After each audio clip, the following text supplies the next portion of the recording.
Jučer objavljeni podaci s popisa stanovništva u Hrvatskoj pokazali su da je broj pripadnika srpske manjine manji za čak 33% u odnosu na 2011. Takav se negativan demografski trend predviđa i kada je u pitanju hrvatska zajednica u Srbiji.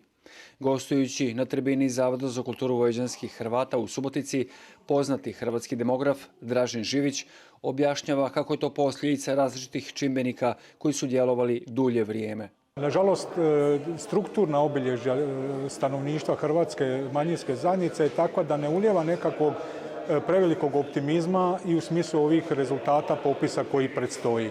Dakle, demografi bi na temelju dosadašnjih trendova mogli zaključiti s punim pravom da će se ta crna slika i crni demografski trendovi nastaviti i dalje.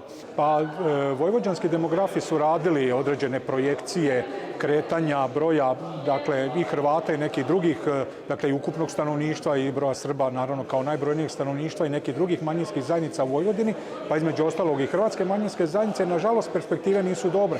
Dakle, prema tim projekcijama broj Hrvata u Vojvodini do sredine ovoga stoljeća mogao biti smanjen na oko 25.000. To je doista jedna katastrofična situacija. Prema popisu 2011. 47.300 Hrvata u Vojvodini, što je opet značajno manje nego u popisu prije. Dakle, demografske zakonitosti ukazuju da će broj Hrvata biti smanjen. Samo ako bi, dakle, vodili računa o demografskim zakonitostima. Živić, međutim, dodaje kako se na ublažavanje populacijskog pada Hrvata u Srbiji može djelovati. U tom je kontekstu pozdravio kampanju Znam tko sam.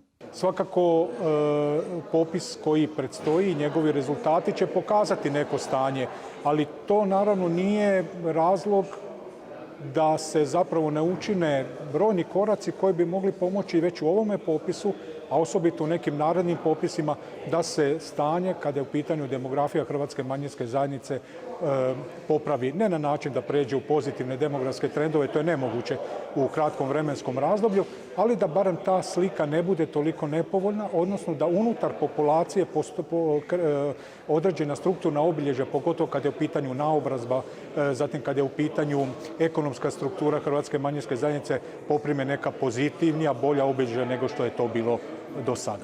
Predavanje Dražena Živića u Subotičkoj gradskoj knjižnici bilo je ujedno i predstavljanje znanstvene studije Demografska i društvena održivost Hrvata u Vojvodini, koju su zajedno izdali Zavod za kulturu vojvođanskih Hrvata i Institut Ivan Pilar.